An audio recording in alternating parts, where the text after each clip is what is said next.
الحمد لله نحمده ونصلي على رسوله الكريم اما بعد فاعوذ بالله من الشیطان الرجیم بسم اللہ الرحمن الرحیم۔ قرآن مجید میں اللہ تعالیٰ کا ارشاد ہے والذین آمنوا اشد حبا للہ، فرمایا جو ایمان والے لوگ ہیں اللہ سے محبت میں اشد ہوتے ہیں۔ اشد قرآن میں جگہ جگہ اللہ نے اہل ایمان کی صفات کو بیان کیا ہے۔ وہ تہجد پڑھتے ہیں، وہ نمازیں قائم کرتے ہیں، وہ زکوٰۃ دیتے ہیں، وہ رشتہ داری جوڑتے ہیں۔ جگہ جگہ اللہ نے اہل ایمان کی علامتوں کو اور صفات کو بیان کیا ہے۔ انہی علامت میں سے اللہ نے ایک علامت یہ بھی بیان کی ہے کہ ایمان والے اللہ سے محبت میں اشد ہوتے ہیں۔ اشد ایک لفظ ہے شدید اور ایک ہے اشد۔ شدید کا معنی بہت زیادہ، یعنی اگر یہ آیت یوں ہوتی کہ ایمان والوں کی علامت ہے کہ وہ اللہ سے محبت میں شدید ہوتے ہیں، یعنی بہت زیادہ محبت کرتے ہیں، تو معاملہ آسان تھا، کیونکہ ہر مسلمان اللہ سے محبت بولیں بھائی کرتا ہے، تو یہ کوئی اتنی بڑی آزمائش نہیں تھی۔ اس لیے اللہ نے یہ علامت نہیں بیان کی کہ ایمان والے اللہ سے بہت زیادہ محبت کرتے ہیں۔ اگر یہ ہوتا تو ہم کہتے ہیں اللہ ہم تجھ سے بہت زیادہ محبت کرتے ہیں۔ اللہ کہتے ہیں کتنی؟ کہتے ہیں اللہ دیکھ ہم پورے رمضان کے روزے رکھے ہم نے تیرے لیے۔ تھوڑی محبت ہو تو 1 مہینہ روزے بولیں بھائی نہیں رکھے جاتے۔ 20 منٹ کی بات ہے تو اب آپ کو بولنا پڑے گا، ٹھیک ہے نا، تاکہ تھوڑے ٹائم میں سبق اچھی طرح یاد ہو جائے۔ ویسے تو 1 گھنٹے میں بھی بولنا پڑتا ہے، لیکن بہرحال تو اللہ نے کیا کہا؟ ایمان والے محبت میں شدید۔ اگر معاملہ صرف اتنا ہوتا تو ہم کہتے اللہ ہم تجھ سے بہت زیادہ محبت کرتے ہیں۔ اگر بہت زیادہ نہ ہوتی تو اللہ کی خاطر 1 مہینہ روزہ رکھنا آسان ہے؟ یعنی اس ایسی ذات کی خاطر جس سے محبت نہ ہو اتنی بڑی قربانی دے سکتا ہے انسان؟ کون رکھتا ہے بھائی 1 مہینہ روزے بھوکا پیاسا، لمبی لمبی تراویحاں؟ تو بہت زیادہ تو سب کو ہے، لیکن اللہ نے کیا کہا؟ بہت زیادہ نہیں، دوسروں سے زیادہ۔ اشد یہ کمپیریٹیو ڈگری ہے، ہوتا ہے نا، ایک گڈ ہوتا ہے، ایک بیٹر ہے اور ایک بیسٹ ہے۔ گڈ کا معنی اچھا، بیسٹ کا معنی بہت اچھا، بیٹر کا معنی بولے نا بھائی سب سے اچھا نہیں۔ تو بیٹر کا معنی کیا؟ دوسرے سے ہی از بیٹر دین فلاں، ٹھیک ہے نا، وہ فلاں سے کیا ہے؟ بہتر ہے۔ تو اشد جو ہے نا، اشددو یہ کمپیئر کیا جا رہا ہے دوسری مخلوق سے کہ ایمان والوں کے دل میں اللہ کی محبت دوسروں سے زیادہ ہوتی ہے۔ یہ بھی نہیں کہا کہ ایمان والوں کے دل میں اللہ کی محبت ہوتی ہے دوسروں کی نہیں ہوتی۔ دیکھیں اگر اللہ یوں کہہ دیتے کہ ایمان والوں کے دل میں اللہ کی محبت بہت زیادہ ہوتی ہے تو ہم سب ایمان والوں میں داخل ہوتے اور کامل ایمان والوں میں اور جنتی ہوتے، کیونکہ ہم سب بہت زیادہ محبت کرتے ہیں۔ یہ نہیں کہا۔ اور اگر اللہ یوں کہہ دیتے کہ ایمان والوں کے دل میں صرف اللہ کی محبت ہوتی ہے تو ہم سارے جہنمی ہو جاتے ہیں، کیونکہ ہمیں تو بھائی بیوی سے بھی ہے، بچوں سے بھی ہے، والدین سے بھی ہے، گاڑی سے بھی ہے، کیا خیال ہے، تھوڑی تھوڑی مولوی صاحب سے بھی ہے، اور کچھ علماء سے بھی ہے، اپنی دکانوں سے بھی ہے نا۔ اولاد سے محبت ہے تبھی تو ان کے حقوق ادا کرتے ہیں۔ تو اگر اللہ یوں کہہ دیتے کہ سب سے زیادہ یعنی صرف اللہ سے محبت کرتے ہیں باقی کسی سے نہیں، تو بھی معاملہ خراب ہو جاتا۔ قرآن کی بلاغت دیکھیے، قرآن نے کہا کہ ایمان والے اللہ سے محبت کرتے ہیں دوسروں سے زیادہ۔ اس سے پتہ چلا دوسروں سے بھی کرتے ہیں، لیکن اللہ کی محبت کا گراف دوسروں کی محبت سے تھوڑا سا اونچا رہتا ہے، لیول تھوڑا سا بڑھا کے رکھنا ہے بس۔ اللہ کو بہت زیادہ محبت نہیں چاہیے، اللہ کو اتنی چاہیے کہ جتنے تم بیوی سے کرتے ہو نا اس سے تھوڑی سی زیادہ اللہ سے کر لو. جتنی تم دکان سے محبت کرتے ہو اس سے تھوڑی سی زیادہ. تھوڑی سی کا لفظ کیوں بڑھا رہا ہوں میں؟ اس لیے کہ کمپیئر کرنے کے لیے نا, کمپیئر تھوڑا سا بھی زیادہ ہونا تو بیٹر کا لفظ اس پہ صادق آ جاتا ہے. بھائی جب ہم کہتے ہیں زید از بیٹر دین عمر, تو زید اگر معمولی سا بھی بہتر ہو تو بیٹر کا لفظ صحیح ہو جائے گا نا. تو اللہ کہہ رہے ہیں کہ ایمان والوں کے دل میں اللہ کی محبت دوسروں سے زیادہ, تو زیادہ تھوڑی سی بھی ہوگی تو زیادہ کہلائے گی نا. یہ اللہ نے کیوں کہا کہ تھوڑی سی زیادہ ہونی چاہیے؟ اس لیے کہا کہ اللہ کی اطاعت میں رکاوٹ جو چیز بنتی ہے وہ ہماری محبوب چیزیں بنتی ہیں. تو اگر اللہ کی محبت ان محبوب چیزوں سے تھوڑی سی زیادہ ہو تو وہ محبوب چیزیں اللہ کی اطاعت میں رکاوٹ نہیں بنیں گی, اور ان محبوب چیزوں کا حق بھی ادا ہو جائے گا. اس کی ایک مثال دیتا ہوں. دیکھو آپ کے دو دوست تھے, آپ نے دعویٰ کیا کہ مجھے دونوں سے بہت زیادہ محبت ہے, بہت زیادہ, بے پناہ. ایک دوست سے آپ نے کہا کہ یار میں تم سے بے انتہا محبت کرتا ہوں, بس پوچھو نہیں. دوسرے سے بھی آپ نے یہی کہا یار میں تم سے بے انتہا محبت کرتا ہوں, اور سچ کہہ رہے ہیں, جھوٹ بھی نہیں کہہ رہے آپ, واقعی بہت زیادہ محبت ہے. اب دونوں دوست کو خیال آیا کہ ہم آزماتے ہیں اس کو کہ یہ ہم مجھ سے بھی محبت, تم سے بھی محبت, تو دونوں میں سے کس سے زیادہ محبت کرتا ہے, کس کی محبت کا گراف دوسرے سے تھوڑا سا اونچا ہے. تو آپ مجھے بتائیں یہ ناپنے کے لیے جو تھرمامیٹر ہے وہ کیا ہے, کیسے پتہ چلے گا؟ اگر وہ ایک دوست ایک کے ذمے کام لگاتا ہے کہ آپ یہ کام کر لیں تو میں اس سے اندازہ لگاؤں گا کہ آپ کے دل میں میری محبت ہے یا نہیں, تو آپ کر لیتے ہیں وہ کام. لیکن جب یہ دیکھنا ہو کہ کس کی زیادہ اور کس کی کم, تو دونوں کو مقابلے پہ آنا پڑے گا.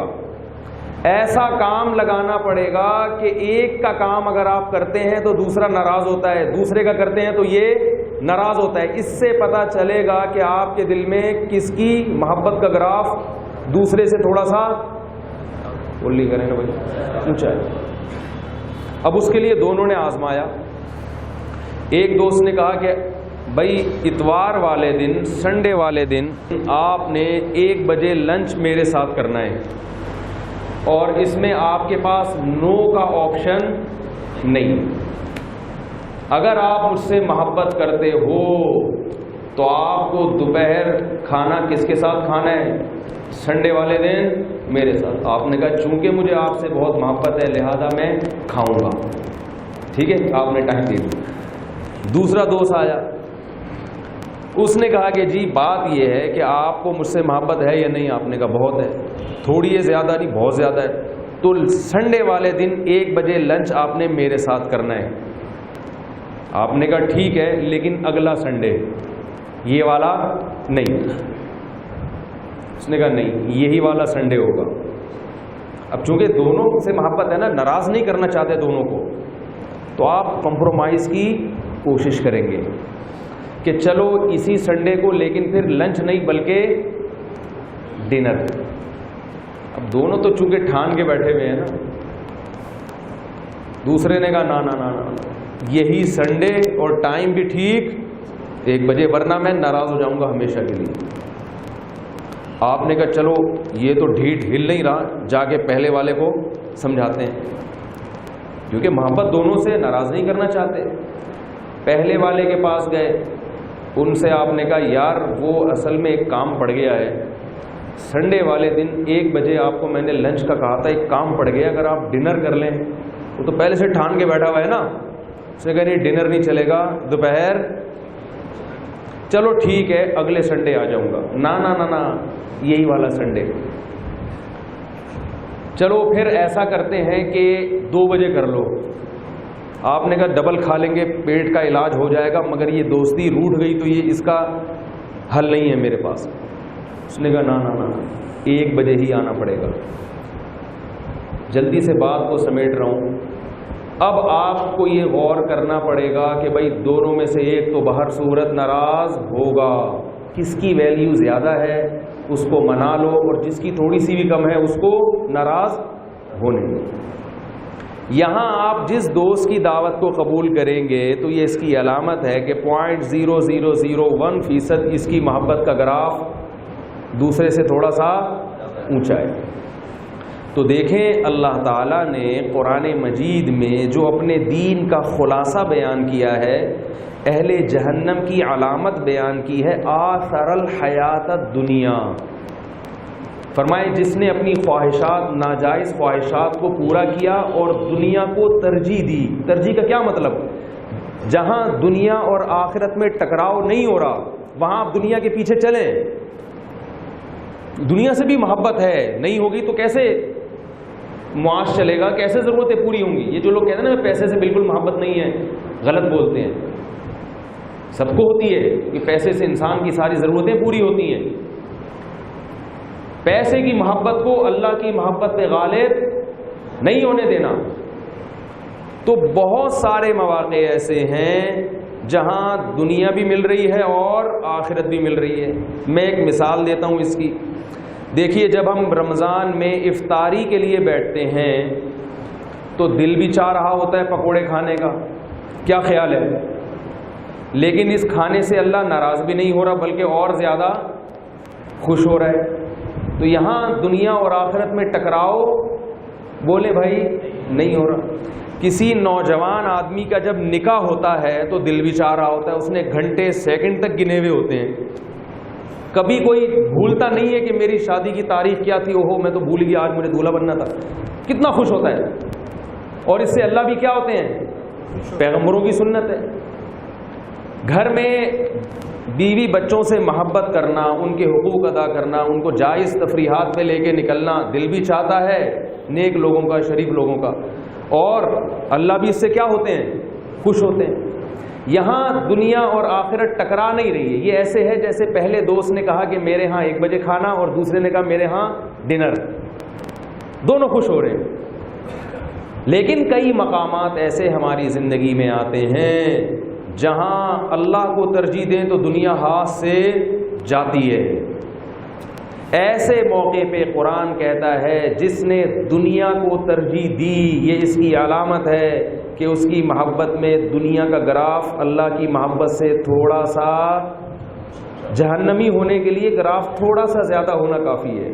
بہت زیادہ ہوگا تو اور زیادہ ناکام, لیکن ناکامی کے لیے تھوڑا سا بھی زیادہ ہونا کافی, اور کامیاب ہونے کے لیے اللہ کی محبت کا گراف تھوڑا سا زیادہ ہونا بھی کافی ہے.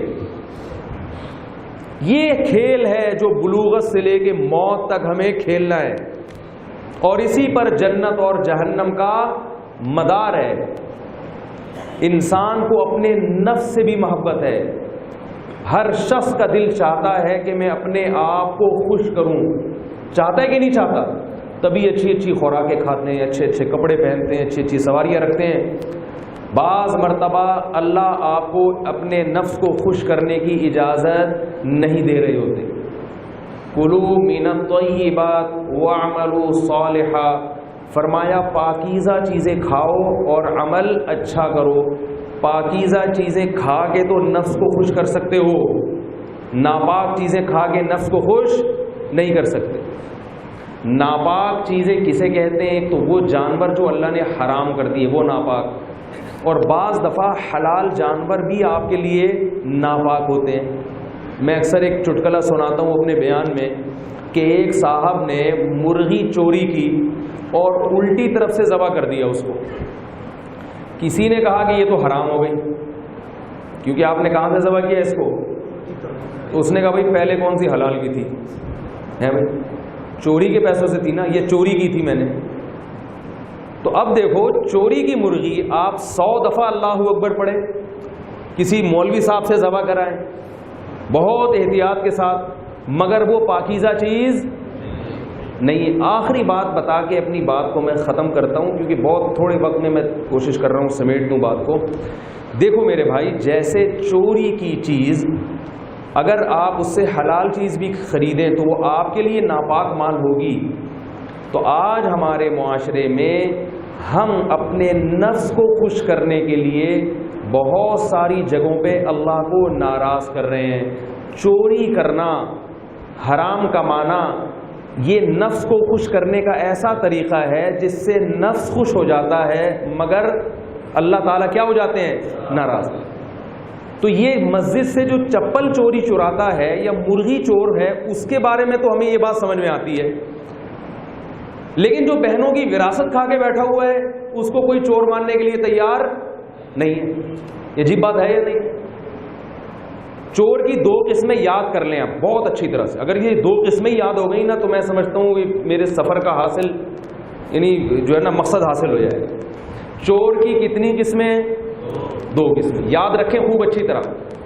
ایک وہ چور ہوتا ہے جس کو لوگ چور کہتے ہیں اور اس میں پکڑے جانے کا بھی خطرہ ہوتا ہے، اور چوری بھی بہت حقیر نوعیت کی ہوتی ہے لیکن بدنامی بہت زیادہ ہوتی ہے۔ جیسے مسجد سے، جیسے ہوتا ہے نا، مثالیں بھی تو ہوتی ہیں نا، فار ایگزامپل مسجد سے چپل چوری کرنا، وہ چپل بکے گی کتنے کی؟ 20-25 روپے کی بھی نہیں بکے گی، بلکہ بکے گی نہیں، وہ ممکن ہے کوئی چور ہی اس سے چوری ہی کرے گا، اس سے خریدے گا بھی نہیں۔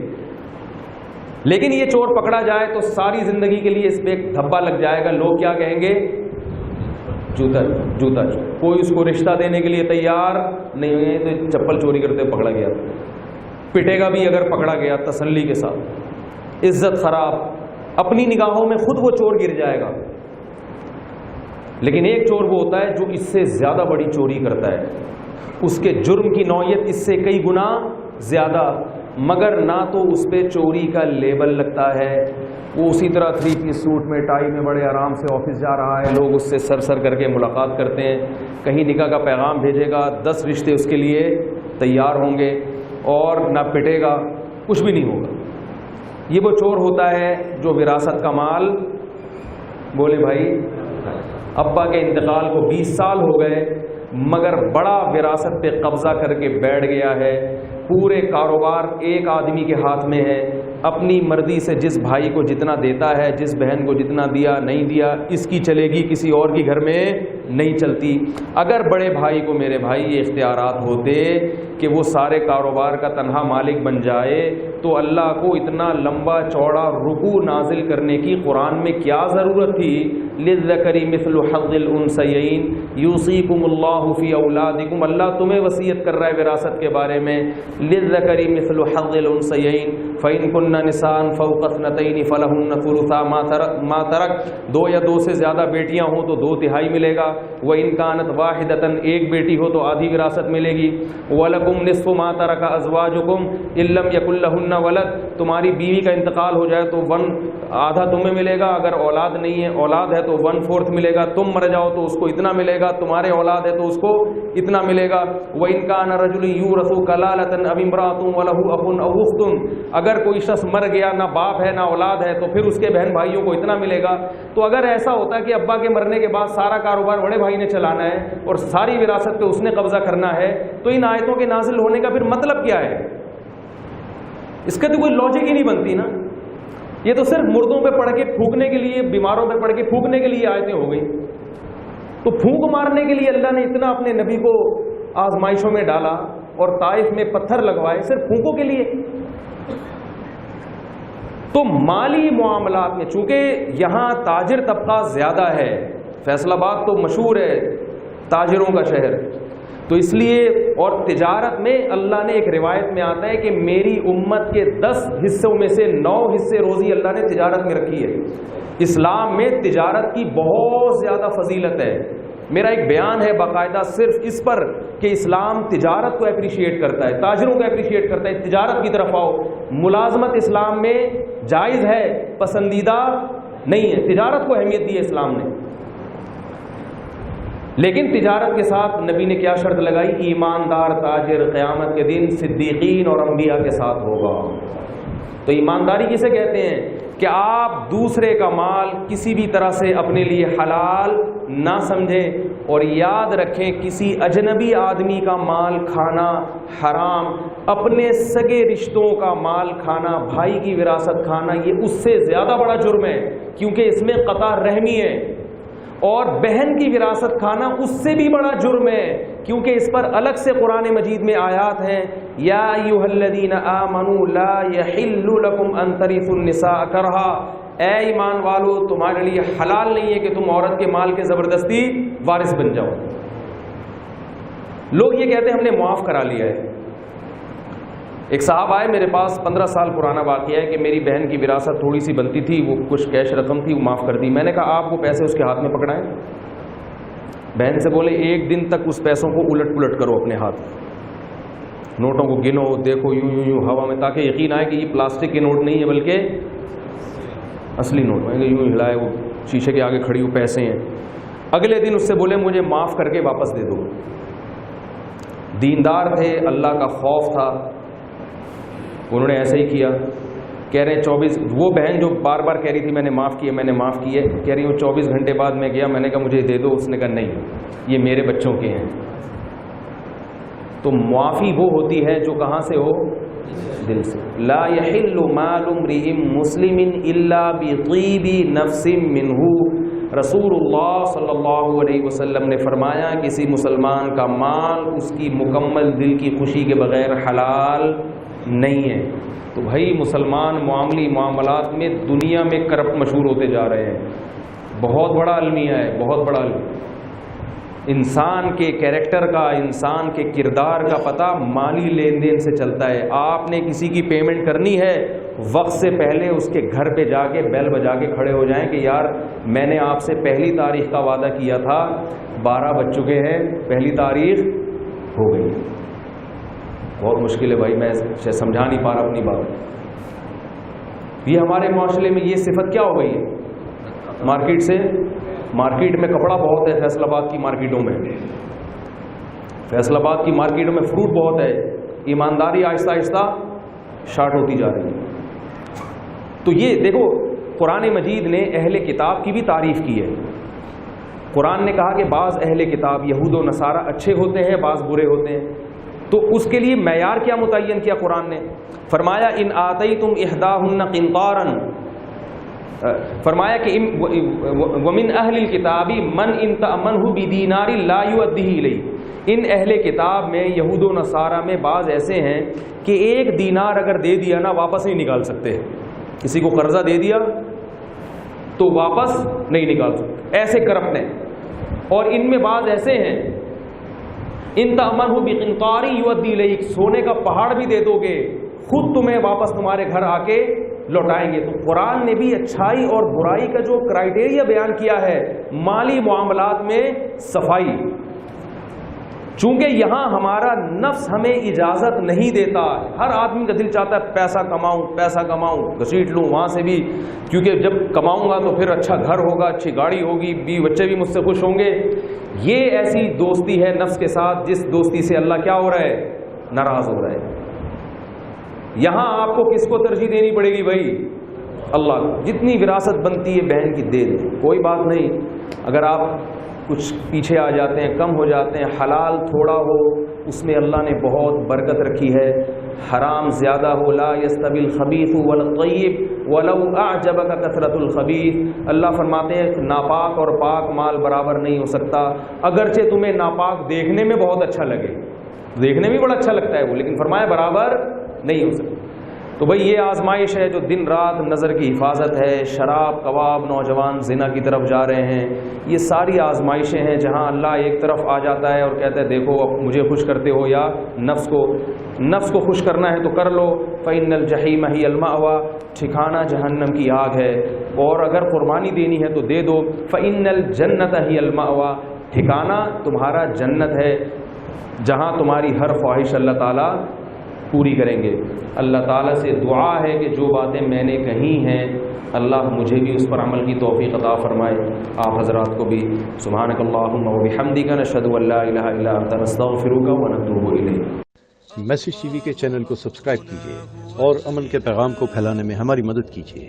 سبسکرائب کرنے کے بعد بیل کے آئیکن پر کلک کیجیے۔ آپ کا اپنا میسج ٹی وی۔